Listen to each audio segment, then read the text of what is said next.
Tapos may kwarto ko kahapon pa, guys. Hindi ko pa pinapakita sa inyo. So, pakita ko sa inyo. Sasabihin ko lang, ayun ito pa kahiga. Ayun na. At yan yung higaan kasi hindi kasya to dito. Kaya umorder kami. Magsa-study muna ako. Kasi bukas ay periodical test na namin.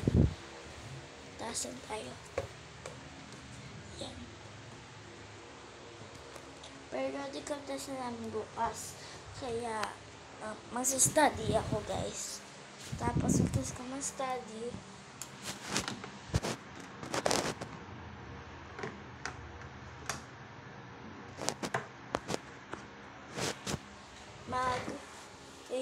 ayos ko na yung aking damit at desk. Kung may time pa ako. So, ayun lang, guys. See you later when I clean my desk. Bye-bye. Mga